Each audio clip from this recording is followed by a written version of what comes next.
kita jumpa lagi di serial podcast Perempuan Lawan Pandemi. Podcast ini kerjasama Badan Nasional Penanggulangan Bencana (BNPB) bersama Magdalene.co. Saya Devi Asmarani. Di episode ini kita mau obrolin soal perempuan atau ibu sebagai garda depan literasi informasi keluarga. Untuk itu saya sudah bersama Dr. Reisa Broto Asmoro dari tim komunikasi Satgas COVID-19. Saat ini kita bersama beliau di kediaman beliau. Ya. Apa kabar dokter? Alhamdulillah baik. Apa kabar? Baik. Selamat datang loh di rumah saya. Maaf loh, keadaannya begini nih, open air. Terima kasih ya sudah diterima di rumahnya. Nah, teman-teman, kalau misalnya ada suara-suara angin atau suara apa motor nggak apa-apa ya, suara karena kita burung ada suara gitu burung. ya. Sebenarnya enak ya di outdoor.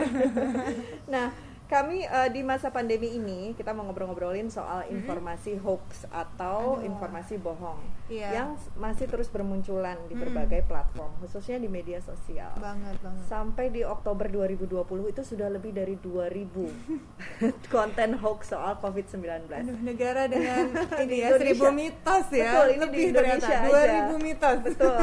Hoax ini menyebar di berbagai platform, mulai dari YouTube, Twitter, Instagram sampai TikTok dan termasuk juga WhatsApp, alat komunikasi favorit sejuta umat. Nah, di beberapa yang sempat bikin heboh itu misalnya virus corona disebut menular melalui buah-buahan. Terus ada menular melalui pandangan mata. Baru dengar loh malah loh. Aneh-aneh Biasanya banget. ini ya, kalau dari pandangan mata itu biasanya jatuh cinta ya. Ini COVID ya katanya ya. Ternyata begitu. Ada juga katanya dari ponsel dari Cina karena buatan Cina. Iya. Atau juga ada juga hoax-hoax yang menyasar tentang pengobatan karena mungkin orang desperate ingin tahu ya. Iya. Dibilangnya dapat diobati dengan bawang putih atau mesin pengering tangan. Jadi macam-macam nih. Nah, jadi saya pengen ngobrol sama Dr. Raisa. Sebenarnya dari dua sih, sebagai seorang profesional juga sebagai seorang ibu. Dokter punya anak ya? Yes, Bisa anak dijelasin? saya 2, masih kecil-kecil sih. Satu 5 tahun, satu 2 tahun. Oke. Jadi masih struggle dengan sekolah di rumah juga sekarang nih. banget struggle semua ibu tuh kayaknya. Bener. Nah, Dokter Raisa, dokter pernah menemukan hoax apa yang paling mengejutkan, yang paling bikin kaget sampai bikin kok bisa ada hoax seperti ini? Sebenarnya sih yang paling mengganggu kali ya, dan paling sering sampai bikin perpecahan itu adalah itu konspirasi atau enggak sih, COVID beneran ada atau enggak sih, itu kayaknya nyebelin banget gitu kan.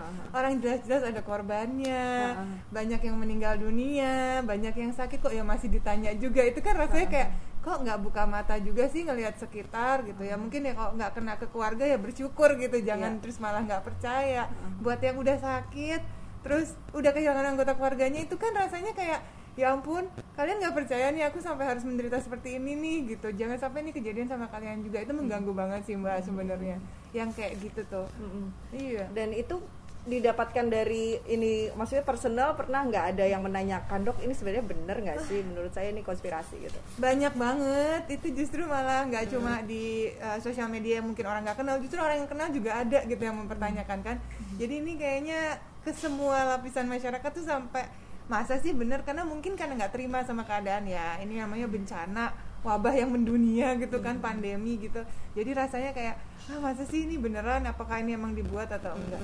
Tapi kan ya kenyataannya ini sebenarnya ada, dan memang sudah bisa diprediksi sejak lama, karena yang namanya virus corona sendiri kan itu sudah ratusan tahun sebenarnya ada di bumi gitu kan. Terus dia bermutasi segala macam sampai akhirnya pernah diprediksi, wah ini kalau dia bermutasinya jadi virus yang gampang banget menular, mematikan, ini bisa bikin pandemi nih kan gitu. Ya kan ternyata terbukti nih.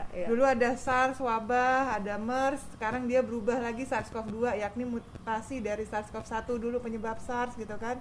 Ya udah akhirnya kalau misalnya nggak ngerti soal informasi yang sebenarnya, terus juga mungkin kurang informasi yang tepat gitu, ya jadinya percayanya yang gitu-gitu sih, mitos-mitos yang mudah beredar, lebih mudah ini kan yang hoaxnya gitu.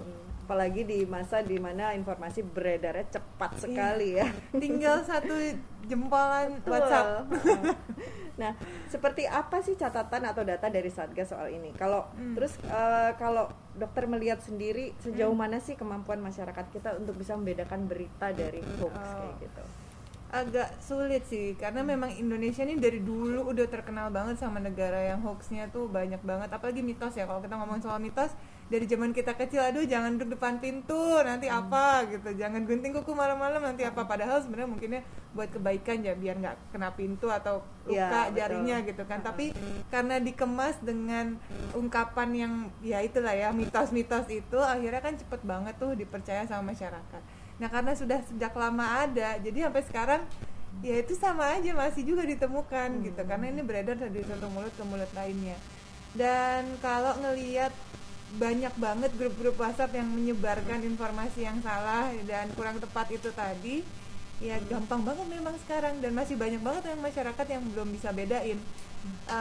Ketidakpercayaan pertama kepada orang-orang yang berwenang atau tenaga medis atau pemerintah itu juga memicu sebenarnya. Jadi kadang-kadang karena keadaan mereka jadi lebih percayanya yang mitos. Kadang-kadang karena harapan dan mereka percayanya yang itu, ya udah mereka lebih percaya yang mitos gitu kan. Ya harusnya sih memang karena gampang banget mitosnya sebar, ya informasi yang benar juga harusnya diperbanyak juga supaya bisa saling melawan gitu, melengkapi gitu, supaya nggak kalah gitu. Informasinya nyebarnya lebih banyak yang mitos, yang hoax gitu. Okay. Dokter, kan dampak dari penyebaran hoax itu sebenarnya bisa jadi fatal ya, meskipun ada sebagian yang kayaknya lucu gitu, absurd, tapi sebenarnya itu ada dampaknya. Betul.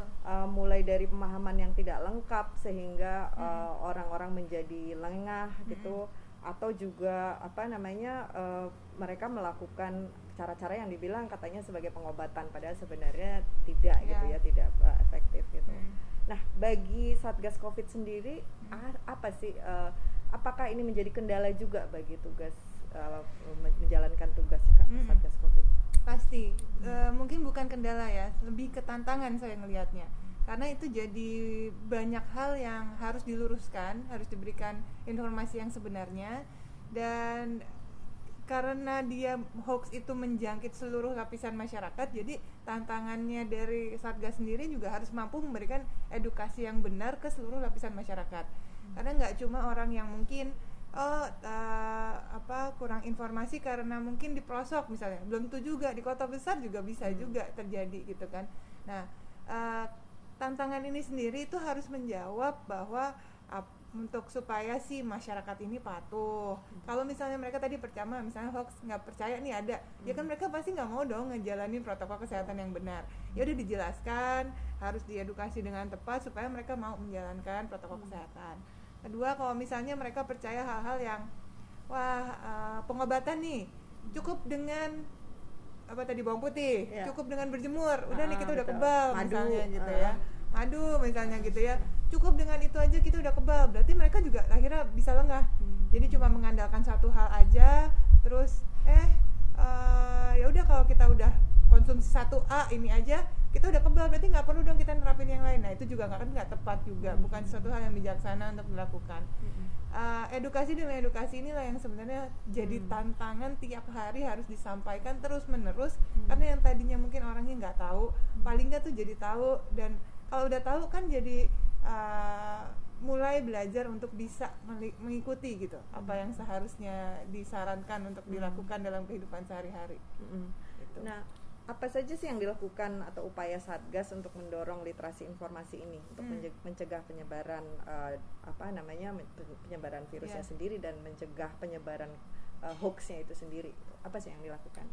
Kalau dari Satgas tentunya ini karena kolaborasi Pentahelix sendiri ya, dan ini banyak sekali kan yang tergabung di situ ya. Jadi segala macam lini profesi dan para sukarelawan yang terlibat itu semuanya dimanfaatkan. Jadi baik dari misalnya kita membicarakan tentang informasi gitu ya, pasti kan dari tim komunikasinya itu juga banyak sekali. Ada tim komunikasi untuk edukasi langsung terjun ke lapangan dari RT demi RT gitu kan. Ada juga yang memberikan edukasi, misalnya ini bagian untuk sosial media, jadi dari mungkin Instagramnya, tayangan-tayangan di YouTube, semua itu tiap hari pasti ada produk edukasinya untuk meluruskan atau memberikan informasi terkini gitu kan.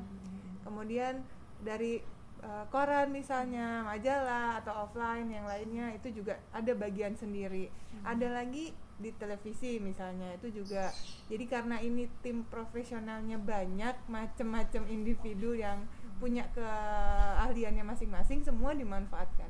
Dan sehari itu kita usahakan paling tidak mengedukasi itu lebih dari 3 kali. Supaya paling nggak pagi, siang, sore orang tetap terus terinformasi yang benar, yang akurat gitu. Dan memang kan sudah disampaikan ke masyarakat kalau memang mau informasi yang tepat, udah dikasih tahu nih, bisa ke Lawan Covid ya kan, di Instagramnya atau di websitenya covid19.go.id. Di situ juga udah ada tab khusus untuk hoax buster. Jadi kalau mau memastikan ini informasi ini yang saya baca, ini berita yang saya baca dari WhatsApp atau dari website ini bener nggak, itu bisa dikonfirmasi ke situ. Jadi setiap hari tuh pasti ada aja yang dibenerkan atau dikoreksi gitulah ya, informasinya di kolom hoax buster itu sendiri. Saking pentingnya itu harus diluruskan sampai dibikin tab khusus yang begitu dibuka websitenya langsung ada di situ. Dan itu memang kerjasamanya utamanya dari Kominfo. Jadi kalau misalnya kita nemuin satu informasi yang meragukan gitu atau terlalu heboh banget atau apa, bisa kita cek di situ bisa cek di situ. Biasanya sih nggak lama. Jadi begitu, wah ini viral nih, satu berita nih viral, misalnya tadi bawang putih gitu ya. Wah ini viral, nah nanti akan ada klarifikasinya, mungkin dalam waktu nggak nyampe setengah hari udah keluar di situ.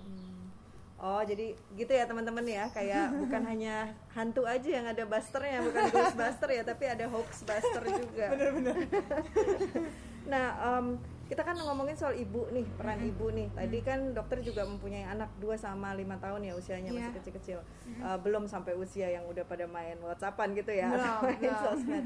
Nah, tapi kan ibu tuh sebenarnya perannya sangat penting ya di dalam namanya mencegah penyebaran ini, termasuk penyebaran hoax. Gimana sih dokter melihat peran ibu di dalam hal ini?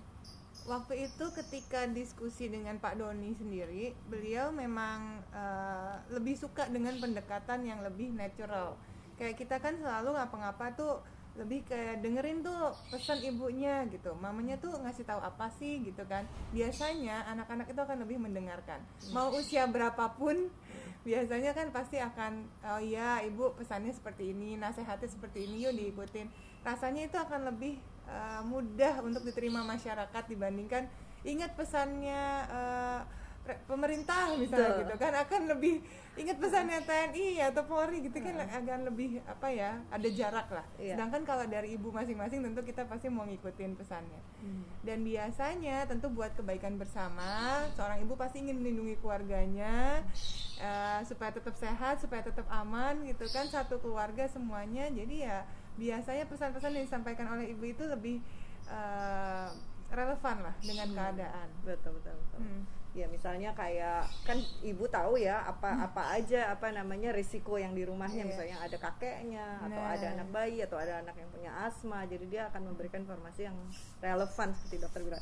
Tetapi sayangnya dok, ibu-ibu bukan bermaksud mengecilkan ya, tapi ini adalah fakta, banyak sekali ibu-ibu yang rentan akan informasi hoax itu, gitu ya, betul. Termasuk dari WhatsApp grup kayak gitu. Paling cepet tuh ya? Paling cepet gitu. Sebenarnya apa sih dampaknya kalau seorang ibu tuh tidak punya literasi informasi yang kuat gitu? Karena unit terkecil dari masyarakat itu kan keluarga yang berangkat dari ibu, jadi segala-galanya sebenarnya harusnya mulainya dari ibu, termasuk literasi yang baik gitu ya. Kalau misalnya ibunya kurang mendapatkan informasi yang tepat, nanti salah kaprahnya seluruh keluarga. Jadi memang ini penting sekali, pendekatan utama memberikan edukasi kepada para ibu itu memang syarat utama sebenarnya, supaya anak-anaknya juga akhirnya mendapatkan informasi yang benar, yang akurat. Dan ibu-ibu itu memang biasanya lebih mudah sih untuk mengakses informasi, karena memang mereka kan lebih cepat ngobrolnya gitu. Betul. Dengan orang lain gitu kan. Dan ada grup, misalnya biasanya. Grup WhatsApp sekolah macam-macam ya, belum arisan biasanya ya gitu ya. Kalau misalnya bisa diberikan satu edukasi yang tepat, saya rasa ini bisa jadi sarana yang luar biasa. Dan itu juga salah satu pendekatannya dari situ. Jadi banyak kegiatan-kegiatan webinar, sosialisasi, talk show, semua yang berangkat dari seorang perempuan, dari hati perempuan ke perempuan lain, dari seorang ibu ke ibu lain, yang biasanya akan lebih oh iya ya benernya di rumah nih kayak gini ya gitu. Jadi realitinya dapet gitu. Jadi biasanya perempuan lebih suka yang kayak gitu dibandingkan harus sistemnya kayak edukasi di sekolah gitu kan misalnya. Nah tapi kalau dari curhatan dari perempuan ke perempuan biasanya akan lebih oh iya ya gitu ya, dibikin kayak serunya kayak ngegosip lah gitu kan. Tapi ini informasinya yang benar gitu, edukasi gitu. Sebenarnya kalau penyebarannya hoax di WhatsApp itu sangat cepat, berarti efektif juga untuk menyebar berita yang baik di yang benar di WhatsApp ya.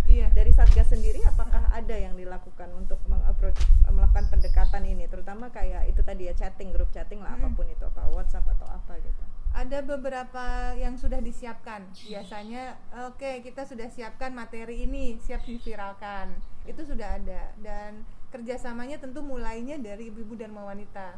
Jadi semua lini ibu Dharma Wanita di kepolisian, di pemerintahan, di TNI, Polri, semua tuh diusahakan dari situ. Nanti maunya sih ekspektasinya nih nyebarlah ke ibu-ibu yang lain gitu ya.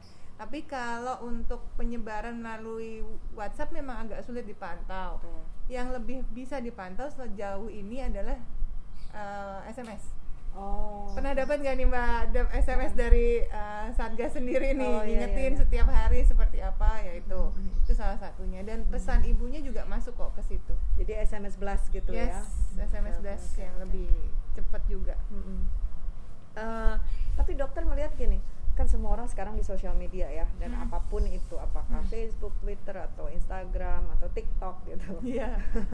Nah, sebenarnya perlu nggak sih kita melakukan kontrol di sosial media dalam hal ini gitu? Artinya kan sekarang orang harus lebih berhati-hati juga, kayak misalnya ada undang-undang ITE apa segala macam. Nah, dari segi penyebaran hoax ya, terutama hoax COVID-19 ini, dokter melihat bagaimana nih perannya, apa yang bisa dilakukan di dalam ranah sosial media gitu?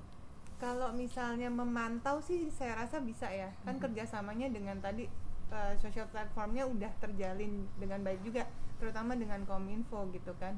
Kalau untuk penindakannya itu, yang sampai sekarang juga undang-undangnya terbatas, undang-undang ITE, nah itu harus dilaporkan kan. Betul. Jadi kalau untuk penindakan saya rasa masih butuh lagi lah usaha, effort lagi, yang ini sebenarnya dihadapi di seluruh dunia gitu. Di tempat lain, negara lain juga belum ada yang satupun yang efektif kan untuk mengatasi itu, dan di Indonesia pun belajar lah.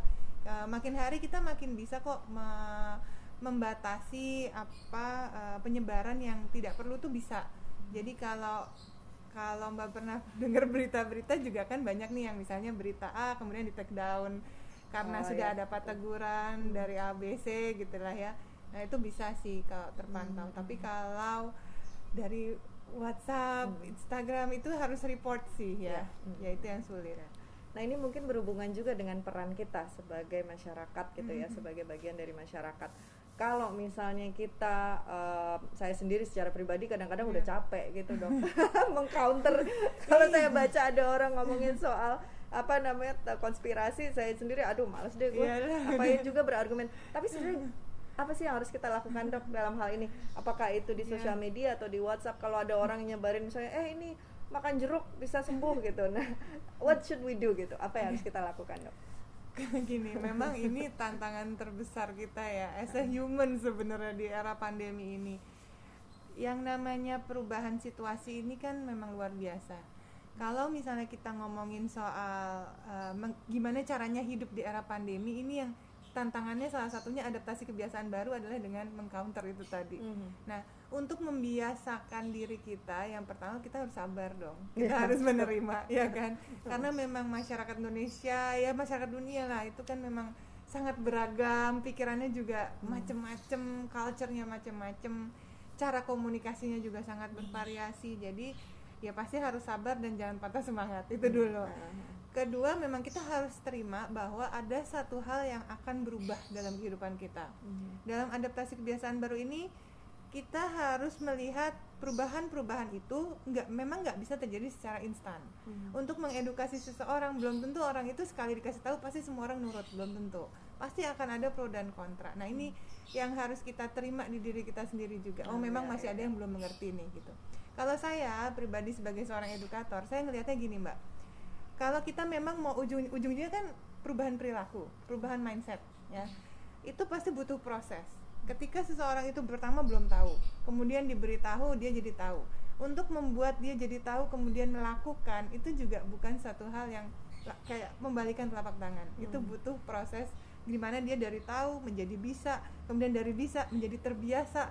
Nah itu butuh proses yang nggak singkat. Kayak kita pernah dulu deh di Indonesia, budayakanlah antri. Butuh berapa puluh tahun kita untuk membudayakan antri, yang padahal cuma antri loh, gitu kan. Sampai di mana-mana, di toilet ditulis, di loket ditulis. Kalau zaman dulu waktu saya kecil, saya ingat tuh kalau ada yang ngantri gitu ya, tuh marah balik gitu, nggak usah buru-buru kok gitu kan. Cuma kalau zaman sekarang ngantrinya dari sini, oh iya malah malu udah ada, padahal udah nggak ada tulisannya lagi budayakan antri gitu kan. It takes proses yang panjang, dan ini yang terjadi sekarang. Kita membudayakan adaptasi kebiasaan baru yang dulu belum pernah kita budayakan sebelumnya. Sekarang kita harus biasakan, dan nanti lama-lama kalau udah jadi biasa akan jadi budaya. It takes proses dan effort. Iya, begitu juga dengan itu tadi ya, peran ibu dalam keluarga ya. Nah, kalau dokter ngelihat bagaimana nih sebaiknya seorang ibu untuk melatih, atau bukan melatih ya, memastikan keluarganya itu punya kecerdasan informasi itu tadi. Karena mungkin dia sendiri juga harus belajar. Nah, lalu bagaimana dia membuat misalnya anaknya, suaminya, atau siapapun gitu di dalam rumahnya untuk melakukan itu? Tentu harus jadi contoh ya. Seorang ibu tuh kalau misalnya melakukan sesuatu, anaknya pengen melakukan, ibunya nggak melakukan, sama aja, percuma. Simple kayak makan sayur deh, kalau orang tuanya mau makan sayur, anaknya akan terbiasa juga. Tapi kalau orang tuanya enggak, ya anaknya mau dipaksa sampai kapan juga nggak doyan gitu kan. Pertama contoh, kedua harus ada komunikasi yang baik di antara keluarga. Kalau misalnya si ibunya ini sudah dapat informasi, terus gimana caranya dia mengajarkan ke anak-anaknya kebiasaan, misalnya pakai masker deh ketika berinteraksi keluar rumah gitu kan. Ya komunikasikan dengan baik, jelaskan kenapa sih harus pakai masker. Kalau belum ngerti kenapanya ini, informasinya banyak loh, kayak hampir tiap hari di TV ada, di website udah jelas gitu ya, di webinar gitu ya. Update ilmu itu penting, jadi seorang ibu juga harus selalu menambah ilmunya sendiri supaya bisa ngajarin ke anak-anaknya. Nanti kalau sudah menjelaskan, karena anak-anak tuh kan sebenarnya kalau diajak komunikasi dan diajak tanggung jawab tuh sebenarnya seneng, dianggap kayak udah dewasa, itu kan seneng kan. Jadi kalau misalnya sudah diajak komunikasi, mereka sudah dikasih tahu alasannya, terus mungkin sekali masih lupa atau ngeyel, ya udah terusin lagi setiap hari, lama-lama anaknya juga akan terbiasa. Semakin kecil anak, saya belajar nih dari lingkungan sekitar nih, semakin kita udah ngajarin mereka dari kecil, itu akan lebih mudah membuat mereka terbiasa. Jadi kayak cuci tangan aja, kayak cuci tangan itu kita udah 2020 masih ngajarin orang cuci tangan ya, saya kira mobil udah terbang di angkasa. Tapi cara cuci tangan yang baik dan benar itu kalau diajarin dari umur yang masih kecil, ya yang dia tahu kan cara cuci tangan ya begitu, 6 langkah, 20 detik, itu dari kecil gitu. Jadi instinktif gitu udah ya. Udah biasa gitu. Begitu dia suruh cuci tangan cepet-cepet, kok cepet sih gitu kan, akan jadi pertanyaan. Nah itu kebiasaan-kebiasaan itu kan dibangun sama yang diajarkan ibu sehari-hari. Jadi ya itu tuntutan jadi ibu tuh sekarang bertambah nih, harus membiasakan kebiasaan-kebiasaan adaptasi kebiasaan baru, protokol kesehatan ini di rumah, dimulai dari unit terkecil itu, dari ibu dan anak-anaknya. Nanti lama-lama anak-anaknya juga akan terbiasa dan mau ikutin. Oke. Menarik banget ya informasi ini, dan benar juga sih, maksud saya kalau ibunya mengajarkan anak untuk mencuci tangan dengan 6 langkah tadi, tapi ibunya sendiri cuma 3 langkah yang dilakukan, kan anaknya akan ngelihat ya. Akhirnya dia akan mempertanyakan keabsahan itu, informasi itu. Benar. Nah, dokter, terima kasih banyak ngobrol-ngobrolnya. Mungkin lain kali kalau ada waktu lagi kita bisa udahan nih, cepet banget sih. Mungkin ada satu pesan terakhir dari dokter nih untuk para ibu, terutama dalam hal tentang penyebaran hoax tentang COVID-19 ini. Oke. Untuk para ibu di luar sana, tetap semangat, tetap sabar, ikhlas menghadapi pandemi ini. Memang pandemi ini masih ada. Jadi kalau misalnya kita menemukan informasi yang tidak tepat, segeralah mencari yang sebenarnya seperti apa di website yang memang sudah akurat gitu ya, bisa diandalkan. Kemudian marilah kita nih sama-sama membuka mata bahwa yang kita perangi sekarang ini bukan antara manusia, tapi virusnya sendiri, COVID-19. Jadi ini saatnya kita mulai bersama-sama bekerja sama, saling bergandeng tangan, jangan beradu argumen lagi, jangan meremehkan, karena kalau misalnya kita meremehkan, virusnya pasti akan merajalela. Nanti pasti kita makin lama lagi lepas dari pandemi ini. Makin kewalahan juga tenaga medisnya, makin lama lagi kita bisa berkumpul dengan keluarga yang lain gitu kan ya. Dan inilah saatnya kita bersatu untuk melawan musuh yang sama, yakni virus COVID-19. Setuju, musuhnya virus bukan manusia ya. Jadi jangan juga jadi panik atau putus asa, tapi juga jangan menganggap remeh karena virus pandemi masih ada, tapi kita bisa mengatasi ini. Nah, teman-teman, ibu-ibu, Anda bisa cek tadi seperti yang dokter sudah bilang, kalau misalnya ada informasi yang meragukan atau informasi yang Anda pengen tahu aja benar atau enggak, dicek aja di situs covid19.go.id. Di sana bisa dapatkan informasi seputar penyebaran dan penanganan COVID, situasi terkini tentang penyebarannya sendiri, ruang bertanya, sampai ada itu tadi rubrik Hoaxbuster ya. Kamu bisa cek fakta dari soal hoax yang beredar. Sampai di sini dulu obrolan kita di podcast Perempuan Lawan Pandemi. Jaga kesehatan kamu dan keluarga dan tetap patuh pada protokol kesehatan.